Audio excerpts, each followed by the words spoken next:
하나님 말씀은 열왕기상 22장 13절에서 23절까지의 말씀입니다. 열왕기상 22장 13절에서 23절입니다.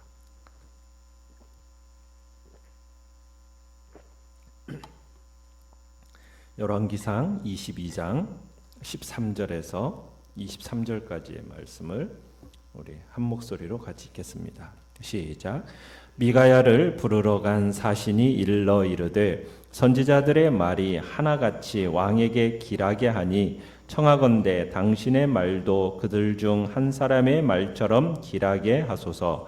미가야가 이르되 여호와께서 살아계심을 두고 맹세하노니 여호와께서 내게 말씀하시는 것 곧 그것을 내가 말하리라 하고 이에 왕에게 이르니 왕이 그에게 이르되 미가야야 우리가 길르앗 라못으로 싸우러 가랴 또는 말랴. 그가 왕께 이르되 올라가서 승리를 얻으소서. 여호와께서 그 성읍을 왕의 손에 넘기시리이다. 왕이 그에게 이르되 내가 몇 번이나 내게 맹세하게 하여야 내가 여호와의 이름으로 진실한 것으로만 내게 말하겠느냐. 그가 이르되 내가 보니 온 이스라엘이 목자 없는 양같이 산에 흩어졌는데 여호와의 말씀이 이 무리에게 주인이 없으니 각각 평안히 자기의 집으로 돌아갈 것이니라 하셨나이다.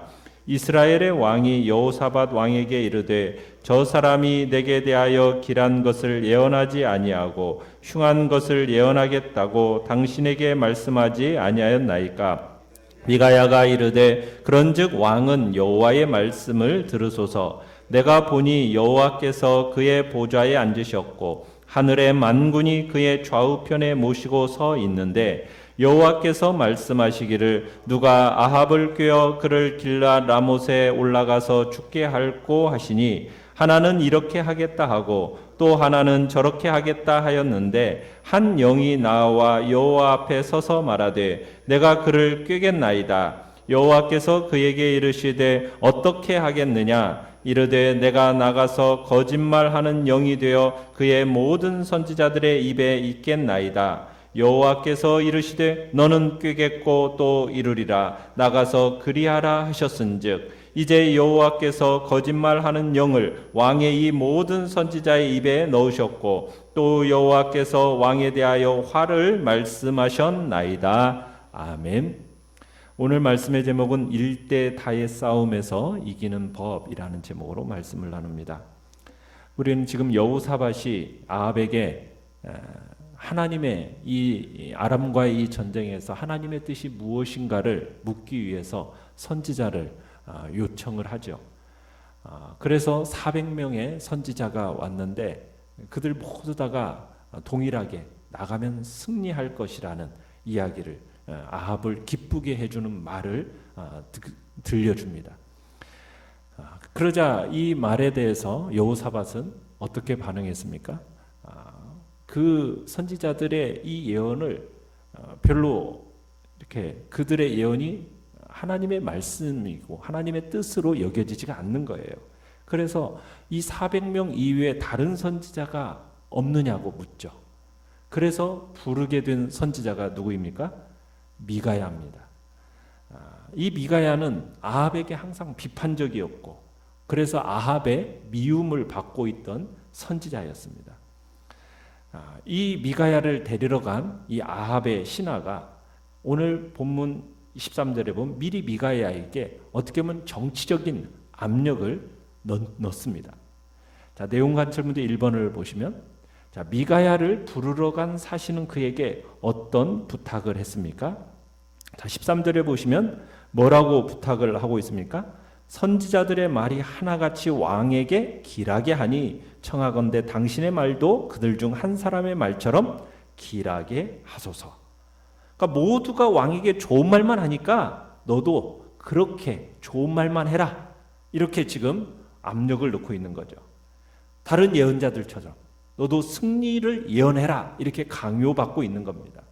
왕의 심기가 불편할 만한 말 하지 마라. 지금 이렇게 얘기하고 있는 거죠.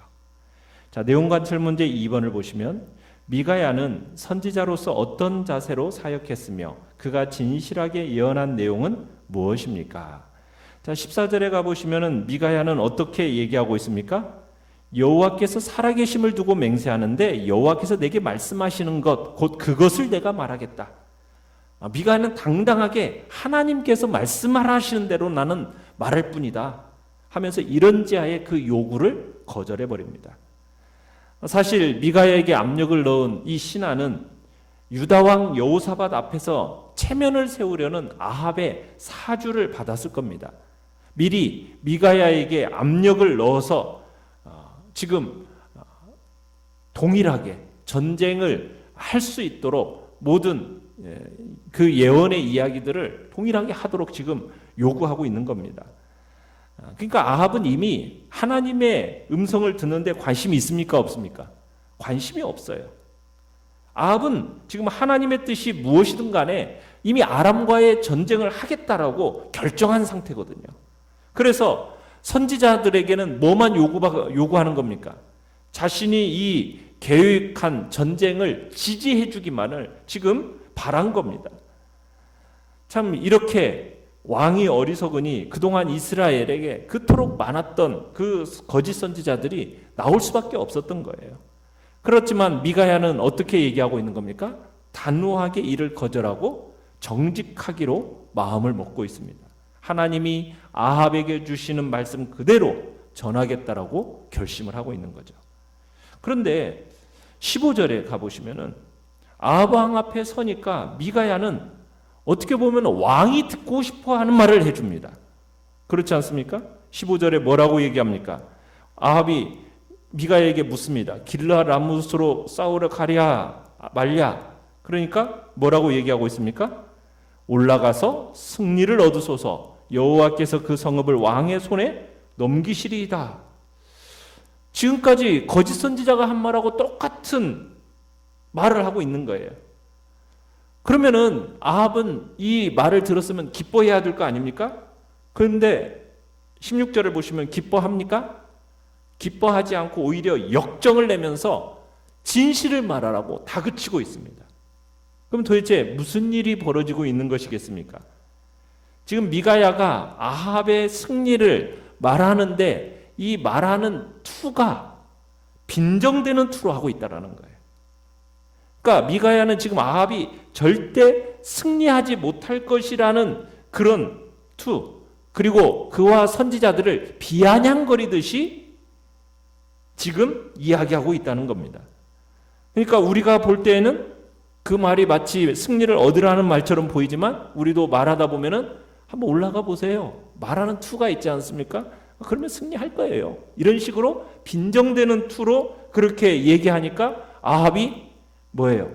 이게 이제 화가 나는 거죠. 누가 들어도 그 말은 아합을 조롱하는 듯한 그런 투로 이야기한다는 것을 알 수 있었던 겁니다. 그래서 아합이 진실을 말하라는 거죠. 그래서 미가야가 진실을 이제 알려주게 됩니다. 그래요? 그러면 하나님이 주신 말씀 그대로 제가 전해드리죠 하면서 미가야는 하나님이 주신 말씀을 가감없이 이제 전하게 됩니다. 그러면서 전쟁터의 모습에 대해서 언급을 하는데, 자 17절에 보면 뭐라고 언급을 했느냐면 온 이스라엘이 목자 없는 양같이 산에 흩어졌는데 여호와의 말씀이 이 무리에게 주인이 없으니 각각 평안히 자기 집으로 돌아갈 것이니라 하셨느니라. 지금 이 이야기가 말하는 요점이 무엇입니까? 이스라엘 백성이 목자 없는 양같이 흩어져서 각기 평안하게 집으로 들어갔다. 이것은 아람과의 전쟁에서 이스라엘이 패하게 될 것이다 라는 이야기를 지금 얘기하고 있는 거죠. 자, 그런데 목자 없는 양, 이 무슨 얘기를 하고 있는 거겠어요? 전쟁에서 아합이 결국엔 어떻게 될 거다? 죽을 것이라는, 그로 인해서 백성들은 자유롭게 흩어지고 평화가 회복될 것이라는 그런 예언을 하고 있는 겁니다. 여러분, 전쟁에서 왕이 죽고 전쟁에서 패하면은 정상적인 상황이라면 어떻게 되는 겁니까? 지도자를 백성들이 잃어버렸으니까 우왕좌왕하고, 그리고 그 전쟁은 무참히 살육이 되고, 그리고 백성들은 포로로 끌려가서 많은 고통을 받는 게 정상적인 상황이잖아요. 그런데 오늘 본문에서는 백성들이 어떻게 될 거라고요? 평안히 집으로 돌아간다, 이렇게 얘기하고 있어요. 그러니까 이 전쟁은 어떤 전쟁이냐? 왕과 백성이 철저히 분리된 전쟁이라는 거예요. 이 전쟁에서 고통과 상처를 받는 것은 아합이지 백성들이 아니라는 것을 지금 여기서 얘기하고 있는 겁니다. 결국 아람과 이스라엘의 전쟁은 국가 간의 전쟁이 아니라 이미 이전에 선고했던, 하나님께서 이미 선고하셨던 대로 아합에 대한 하나님의 심판을 성취하고 있는 것임을 분명하게 지금 여기서 보여주고 있는 거죠.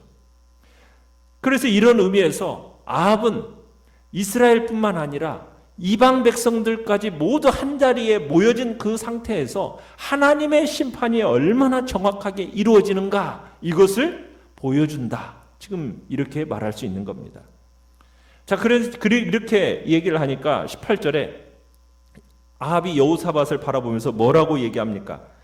내가 저 사람을 싫어하는 것이 그래서 싫어한다는 거예요. 난 나에 대해서 길한 것을 예언하지 않고 꼭 흉한 것만 예언한다고, 그렇게 하면서 여호사밧에게 이런 사람의 예언은 귀담아 들을 필요가 없다라고 그렇게 얘기하는데, 미가야는 이런 정황에 기죽지 않습니다. 아랑곳하지 않고 계속해서 하나님께서 보여주신 환상을 전해줍니다. 자, 연구와 묵상 문제 3번을 보시면, 아합이 전쟁에서 패하고 죽게 된 것은 결국 누구의 지시를 따랐기 때문입니까? 자, 결국 아합은 악한 영에 사로잡혀서 자신이 좋아하는 방향으로 예언하는 그 거짓 선지자를 따르다가 스스로 파멸하게 되는 겁니다. 미가야가 본 환상의 내용이 어떤 환상입니까? 하늘나라의 어전회의 장면이에요. 이 결론은 거짓 선지자들의 예언에 속아서 아람과 전쟁을 일으킨 아합이 전사할 것이라는 그런 회의 내용입니다. 여기서 중요한 사실 두 가지가 있는데, 첫째는 뭐냐면 20절에 보시면은 이미 하나님이 아합을 어떻게 하기로 작정하셨습니까? 길르앗 라못에서 죽게 하기로 뜻을 세우셨다라는 거예요. 하나님께서. 그러니까 하나님이 이미 결론을 내버리셨어요. 근데 이것을 이제 문제는 어떻게 집행할 건가? 이제 이것이 남아있는 거예요. 그러면서 이런저런 집행 과정의 얘기들이 나오는데, 그 과정에서 누구를 사용하는 겁니까? 거짓말하는 영을 사용하는 겁니다. 거짓말하는 영에게 승리를 예언하는 이 400명의 선지자들이 이용당하는 겁니다. 그러니까 거짓말하는 영까지도 하나님의 주권적인 뜻에 따라 움직이는 거예요. 그분의 뜻을 이루는데 거짓말하는 영까지 사용이 되어지고 있는 겁니다. 여러분, 사람이 아무리 잘난 척해도 역사는 하나님이 세우신 결론으로 흘러가요. 하나님의 방법대로 흘러가게 되어 있습니다. 하나님이 역사의 주관자이시기 때문에 그 하나님께서 불순종하는 이 아합의 운명 이미 정해져 있었어요. 우리 하나님은 어떤 분이시냐? 자신의 선하시고 온전하시고 의로우신 목적을 이루기 위해서는 때로는 사탄과 인간의 악함마저도 사용하신다는 거예요. 우리는 이 사실을 기억해야 됩니다. 이 땅에서 어떤 거짓과 불의가 있다 할지라도 우리는 섣불리 하나님을 의심하거나 하나님을 원망해서는 안 되는 거예요. 그런 상황과 환경조차도 누구의 주권 아래에 있다고요? 하나님의 주권 아래에서 하나님이 허용하시고 하나님이 그것들마저도 사용을 하시는 거예요. 그리고는 그것을 합력해서 하나님은 무엇을 이루어 가십니까? 자신의 선하시고 온전하시고 의로우신 뜻을 이루어 가시는 거예요. 그렇기 때문에 우리가 거짓과 불의로 말미암아 때로는 우리가 어려움에 처할지라도 그럴 때일수록 더 밝은 눈을 가지고 그 뒤에 역사하고 계시는 하나님의 손길을 봐야 된다는 거예요. 그러면서 끝까지 하나님의 선하심과 그분의 의로우심을 믿고 나아가는 겁니다. 주님이 그렇게 사셨고 믿음의 선진들이 그렇게 사셨어요. 그 인간의 불의와 그 죄악을 통해서도 하나님의 그 경륜과 하나님의 영광을 드러내는 그런 성숙하고 지혜로운 성도들로 우리는 자라가야 되는 겁니다. 하나님의 의로우심과 그분의 선하심을 신뢰하고 믿고 의지하고 나아가는 것이 우리가 이 땅을 살아가는 하나님의 백성다움의 모습이라는 거죠. 느낀 점 4번을 보시면 모든 선지자가 거짓을 말할 때 오직 한 사람 미가야만 진실을 말했습니다. 여기서 무엇을 느낍니까? 여러분, 선지자 미가야라는 이름의 뜻이 무엇인지 아십니까? 여호와와 같은 이가 누구신가? 이런 뜻이에요. 여호와와 같은 이가 누구신가? 이 이름처럼 이 미가야는 엘리야와 더불어서 그 암울한 시대의 이스라엘에서 하나님의 말씀만을 전한 참 선지자였다라는 것을 느끼게 돼요. 미가야는 왕의 회유, 왕의 압력, 정치적인 압력 이런 것에 좌지우지되지 않고 당당하게 정말 하나님께서 말씀하시면은 그 말씀하라는 대로 말하는 정말 진정한 하나님의 사람이었음을 우리는 느끼게 되는 겁니다. 어떤 어려운 상황 속에서도 자신에게 주어진 하나님의 말씀, 그 말씀은 전하지 않고는 견딜 수 없어 하는 진정 하나님의 사람이었다라는 거죠. 그래서 우리가 14절에 봤듯이 여호와께서 내게 말씀하시는 것 곧 그것을 내가 말하리라. 여러분, 이 표현은 거짓 선지자들과 진정 하나님의 선지자를 구분하는 가장 중요한 척도입니다. 왜냐하면 거짓 선지자들은 본 것도 없고 들은 것도 없지만 오직 상황에 따라서 자기 생각과 자기 기분에 따라서 말하는 사람들이 거짓 선지자들이에요. 그에 비해서 하나님의 종은 어떤 사람입니까? 하나님께로부터 받은 계시의 말씀, 그것을 그대로 정직하게 선포하는 사람이 하나님의 사람이고 그 사람이 진정 선지자인 거예요. 그런데 이게 그리 쉬운 일만은 아니라는 겁니다. 인간은요, 자기가 받은 계시나 자기가 들은 어떤 체험과 경험들을 어떻게 하는 경향들이 있습니까? 분위기에 따라서, 상황에 따라서 과장하거나 축소하거나 심지어 왜곡시키는 경향이 우리 인간들 속에는 있습니다. 자기를 때로는 드러내기 위해서, 때로는 자신의 약점을 보호하기 위해서 축소하고 과장하고 왜곡하는 이런 일들이 우리 인간에게는 있어요. 그러나 성경을 보면 우리 주님께서도 자신은 하나님의 아들이심에도 불구하고 오직 하늘에서 아버지로부터 보고 들은 것만 나는 증거하고 선포한다, 이렇게 우리 주님이 말씀하셨어요. 그리고 그렇게 사셨어요. 오늘 우리도 하나님으로부터 보냄을 받은 종으로서 우리는 본대로 들은 대로만 말씀을 증거하고 선포해 나아가는 겁니다. 내 기분에 따라서, 상황에 따라서 말씀을 더하거나 빼는 그런 왜곡된 전달자가 아니라 정직하게 하나님의 말씀을 증거하고 선포하는 자로서 살아가는 것이, 그렇게 살아가는 사람을 통해서 하나님은 이 땅에 진정한 회개와 구원의 역사를 일어나도록 하시는 것입니다. 오늘도 우리는 참으로 하나님께서 우리에게 들려주시고 보여주시는 그 말씀을 따라 순종함으로 참으로 주님의 영광과 거룩함을 드러내는 복된 자리에 있으시기를 간절히 축원합니다. 결단과 적용 5번을 보시겠습니다. 우리의 싸움은 눈에 보이는 사람과의 싸움이 아니라 그 배후에 있는 사탄과의 영적 싸움임을 깨닫습니까? 주위를 둘러보면 모두 다 나의 적인 것 같을 때 그 세력에 압도되지 않고 날마다 영적 전쟁에서 승리하기 위해 나는 무엇을 해야 하는지 생각해 봅시다. 오늘의 기도를 같이 한번 읽어보겠습니다. 시작. 언제든 영적 공격에 대응할 준비를 하며 말씀과 기도 속에서 항상 성령 충만을 유지하게 하소서. 아멘.